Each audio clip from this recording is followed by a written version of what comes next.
بسم اللہ الرحمن الرحیم۔ السلام علیکم، میں عبدالغفور، اور میرا جو ٹاپک ہے پاک اسٹڈی کے اسائنمنٹ کے لیے وہ ہے why there is in employment ان پاکستان۔ تو سب سے پہلے ہم یہ دیکھیں گے کہ ان امپلائمنٹ کیا ہوتی ہے۔ تو ان امپلائمنٹ ایک بہت کامن سی ٹرم ہے جو کہ بہت ہمارے پاکستان میں کامنلی یوز ہوتی ہے، اور تقریباً اس کا سب کو مطلب پتہ ہوتا ہے کہ جب بہت سے لوگ ہوتے ہیں کسی جاب کے لیے کیپیبل لوگ ہوتے ہیں، لیکن وہاں پہ جاب اپرچونیٹیز بہت زیادہ کم ہوتی ہیں کسی بھی ملک میں، تو اسے ان امپلائمنٹ کہتے ہیں۔ اور جہاں پہ لوگوں کے پاس یا اس ملک کے یوتھ کے پاس جاب اپرچونیٹی کی یا ارننگ کی اپرچونیٹیز نہیں ہوتے، اسے بھی ہم ان امپلائمنٹ کہتے ہیں، جسے ہم عام اردو میں بے روزگاری بولتے ہیں۔ ابھی ہم نے جیسے کہ ہمارا ٹاپک ہے that why there is in employment Pakistan, تو ہم نے ریزنس کو دیکھنا ہے کہ یہاں پہ ان امپلائمنٹ کیوں ہے۔ تو سب سے پہلے جو ہمارے پاس ریزن ہے پاکستان میں ان امپلائمنٹ کی، وہ ہے ہماری بیڈ اکانومی، کیونکہ پاکستان کی اکانومی جو ہے وہ بہت زیادہ خراب ہے، کیونکہ پاکستان نے بہت زیادہ آئی ایم ایف سے، ایشین ڈیولپمنٹ بینک سے، اسلامک بینک سے، اپنے جو دوست ہیں چائنا، یو اے ای، سعودی عربیہ، ان سے پاکستان نے لونز لے رکھے ہیں، جس کی وجہ سے پاکستان کو صرف جو آئی ایم ایف کے پاکستان پہ لونز ہیں وہ 105 بلین ڈالرز ہیں، اور پاکستان کو تقریباً 15 ملین ڈالر ہر سال اس پہ انٹرسٹ دینا پڑتا ہے۔ اور اکانومی کی یہ سچویشن ہے کہ اس پہ انٹرسٹ دینے کے لیے 105 بلین ڈالر پہ آئی ایم ایف کو ہر سال انٹرسٹ دینے کے لیے پاکستان کو 15 ملین ڈالرز اور قرضہ لینا پڑتا ہے، یعنی کہ قرضے پہ سود کی قسطیں ادا کرنے کے لیے بھی پاکستان کو قرضہ دینا پڑ رہا ہے۔ اس کے بعد ہمارا جو اگلا مسئلہ ہے وہ یہ ہے کہ لیک آف ڈالر کرائسس ہے پاکستان میں۔ ڈالر کیسے کم ہو جاتا ہے؟ یا تو اسمگل ہو جاتا ہے باہر، اور دوسری بات پاکستان کے پاس امپورٹ ایکسپورٹ پاکستان کی اتنی اچھی ہے نہیں، پاکستان جو چیزیں کرتا ہے وہ ہمیشہ امپورٹ ہی کر رہا ہے، ایکسپورٹ پاکستان کی یا تو نہ ہونے کے برابر ہے، اور جو ایکسپورٹ ہے بھی وہ بہت منیمم ہے، وہ اتنی نہیں ہے کہ ہماری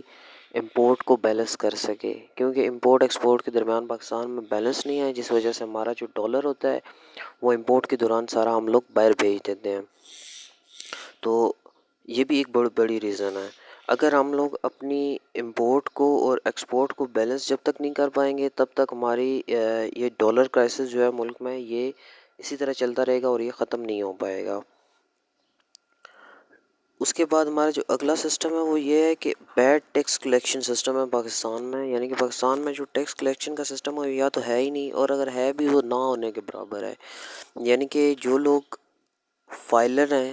یا تو وہ گورنمنٹ سرونٹس ہیں جنہیں گورنمنٹ نے فورسفلی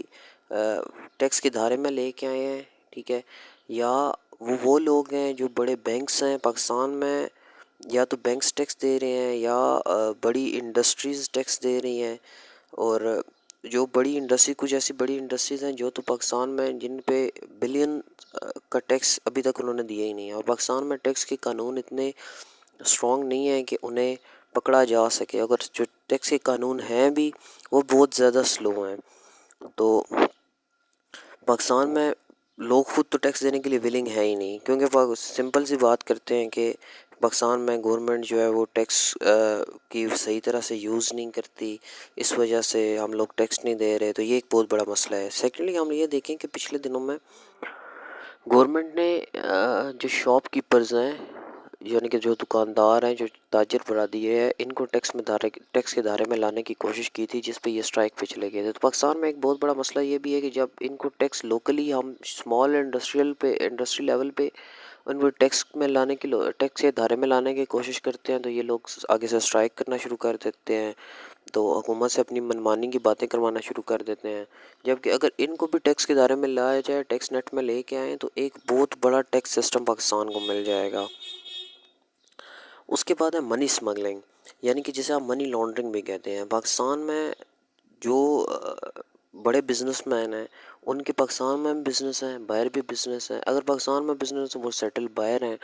تو یہ بھی ایک بہت بڑا مسئلہ ہے کہ وہ پیسے پاکستان سے کما لیتے ہیں، ٹھیک ہے، خاص کر کے ہمارے سیاستدان گورنمنٹ میں آتے ہیں، کرپشن کرتے ہیں، ڈالر جو ہوتا ہے وہ پاکستان سے باہر منی لانڈرنگ کر دیتے ہیں۔ منی لانڈرنگ کا یہ نقصان ہے کہ آپ ڈالر یہاں سے باہر لے کے جا رہے ہیں اور اس پہ ملک کو ٹیکس ہی نہیں دے رہے۔ پاکستان میں یہ ایک بہت بڑا پرابلم ہے ہمارے پاس۔ اور جو پاکستان میں باہر فارن جو پاکستانی فارن رہ رہے ہیں، باہر رہ رہے ہیں باہر کے ملکوں میں، وہ کیا کرتے ہیں کہ وہاں سے پیسہ تو کما لیتے ہیں اور ملک میں بھی لے کے آتے ہیں. بہت اچھی بات ہے کہ ڈالر ملک میں آتا ہے، جس سے پاکستان کے ڈالر میں اضافہ ہوتا ہے، ملک میں ڈالر ڈیفیشنسی کم ہوتی ہے. لیکن اس کے ساتھ ساتھ ہم لوگ اگر دیکھیں تو ایک نقصان یہ بھی ہے کہ وہ انفیئر مینز سے لے کے آتے ہیں، یعنی کہ ہنڈی کے ذریعے، ٹی ٹی کے ذریعے، یا آج کل یہ دو ٹرمز بہت چل رہی ہیں. اگر وہ پراپر بینکنگ کے تھرو لے کے آئیں تو اس کا یہ ہوگا کہ وہ پاکستان میں ٹیکس بھی دیں گے، گورنمنٹ کو ٹیکس ملے گا. گورنمنٹ کو جب ٹیکس ملے گا تو اس میں ایک تو ان کا منی بلیک نہیں ہوگا، لیکن اس سے نقصان یہ ہوگا کہ وہ لوگ ٹیکس کے دائرے میں آ جائیں گے، اور وہ لوگ یہ برداشت نہیں کر سکتے. جو ایک سب سے بڑا ہمارا مسئلہ ہے جس کی وجہ سے ان امپلائمنٹ ہو رہی ہے، وہ یہ ہے کہ ہمارا لیک آف فورن انویسٹمنٹ ہے. Lack of foreign investment Pakistan میں کیوں ہے؟ کیونکہ پاکستان میں دیکھیں انڈسٹری خود تو گورنمنٹ نہیں ہے، کیونکہ جو ہم نے پہلے ڈسکس ابھی تھوڑی دیر پہلے ویڈیو میں کیا وہ یہی ہے کہ گورنمنٹ کے پاس اتنے سفیشینٹ ریسورسز نہیں ہیں کہ وہ اپنی انڈسٹری بنا لیں ڈیو ٹو بیڈ اکانومی. تو جو سیکنڈ آپشن ہے جو ساری دنیا میں اکانومی اسٹرانگ کرنے کے لیے استعمال ہو رہا ہے وہ یہ ہے کہ فورن انویسٹرز کو لے کے آیا جاتا ہے ملک میں، اور وہ کیا ہوتا ہے انڈسٹری ڈیولپ کرتے ہیں. جب وہ فورن انویسٹرز انڈسٹری ڈیولپ کرتے ہیں تو ملک کو فائدہ ہوتا ہے. ملک ان سے ایک تو ٹیکس کلیکٹ کرتا ہے، اکانومی اچھی ہوتی ہے. دوسرا اس ملک کے جو لوگ ہوتے ہیں، جو پڑھی لکھی عوام ہوتی ہے، جو پڑھے لکھے بچے ہوتے ہیں، یوتھ ہوتی ہے یا ایکسپیرینس لوگ ہوتے ہیں، ان کو نوکریاں مل جاتی ہیں. دوسرا ملک کی ایکسپورٹ بھی بڑھ جاتی ہے. تو یہ ایک بہت بڑا یو کین سے کہ طریقہ ہے کہ ملک کی اکانومی بہتر کرنے کا اور ملک میں جابز پیدا کرنے کا. تو فورن انویسٹمنٹ ہمارے پاس ملک میں بالکل بھی نہیں ہے. تو اگر ہم فورن انویسٹرز کو لے کے بھی آتے ہیں تو وہ ملک میں اتنے ہرڈلز ہیں راستے میں کہ رشوت دے کے کام ہو جاتا ہے، اور آپ فیئر مین سے کرنا چاہتے ہیں تو وہ کام کبھی نہیں ہو سکتا. فورن انویسٹرز پاکستان میں نہ آنے کی بڑی وجہ ایف ٹی ایف بھی ہم کہہ سکتے ہیں. آئی ایم ایف لونز تو ہیں ہی، پاکستان کے سارے لونز تو ہیں ہی، لیکن اس کے ساتھ ساتھ ایف ٹی ایف بھی ہے جس نے پاکستان کو گرے لسٹ میں رکھا ہوا ہے. تو اگر کسی نے اپنا بلین آف ڈالرز لگا کے یہاں پہ انڈسٹری ڈیولپ کرنی ہے تو وہ ایسے ملک میں انڈسٹری کیوں ڈیولپ کرے گا جو آلریڈی کسی ایف ٹی ایف کی گرے لسٹ میں یا واچ لسٹ میں انڈر آبزرویشن ہے، جن کی اکانومی کا کوئی پتہ ہی نہیں ہے کہ کب کریش کر جائے. اسٹاک مارکیٹ اتنی بے یقینی کی کیفیت میں. تو اب ہم سلوشنز کی طرف موو کرتے ہیں کہ ان امپلائمنٹ کے ہم کیا سلوشنز ہو سکتے ہیں. تو سب سے پہلا سلوشن یہ ہے کہ ہم نے ہر صورت پہ اپنی منی اسمگلنگ یا منی لانڈرنگ کو روکنا ہے، جس کی وجہ سے ہمارے ایک تو یہ ہے کہ فورن انویسٹر کا اعتماد بحال ہو ملک پہ. دوسرا یہ ہے کہ ہم لوگوں کو ٹیکس نیٹ زیادہ سے زیادہ کلیکٹ ہو، جس سے ہم لوگ انڈسٹری کو ڈیولپ کر سکیں، انڈسٹری کو سہارا دے سکیں. اس کے پاس ٹیکس لاس ہمیں بنانے چاہیے، اگر اس کے ساتھ ایف بی آر کو اسٹرانگ کرنا چاہیے، اور ساتھ ساتھ ہمیں یہ کیا ہے کہ ہمیں نئے لاز بنانے چاہیے یا نئی باڈی بنا دینی چاہیے جو ٹیکس کے نظام کو دیکھ سکے. اب فورن انویسٹرز کو ہم کیسے لے کے آ سکتے ہیں جو ملک میں انڈسٹری لگائیں؟ جیسے دیکھیں ہم لوگ سب سے پہلے تو یہ کہ سعودیہ کو جیسے لے کے آئے، انہوں نے $10 ملین لگانے ہیں بلوچستان میں گوادر میں آئل سٹی بنانے کے لیے. ملیشیا کی ایک گاڑیوں کی کمپنی لے کے آئے ہیں، ہونڈائی کو لے کے آئے ہیں، پیپسی کو لے کے آئے ہیں. تو ان لوگوں کو ہم لوگ فورن انویسٹر کو پاکستان جیسے ملک میں ہم لوگ کیسے لے کے آ سکتے ہیں کہ ہم New Zealand is a top eight ease of doing business. وہاں پہ اگر بزنس فورن انویسٹر نے کرنا ہے تو وہ ٹاپ پہ ہے. تو انہوں نے کیا کیا ہے کہ انہوں نے اپنے جتنے بھی کنسرنڈ ادارے ہیں ان ساروں کو ایک ایز اے ون ونڈو انہوں نے کر دیا ہے کہ اگر کسی فورن انویسٹر نے بزنس شروع کرنا ہے تو اس کے لیے بہت آسان ہے. وہ جائے گا، ون ونڈو آپریشن ہے وہاں پہ، جہاں پہ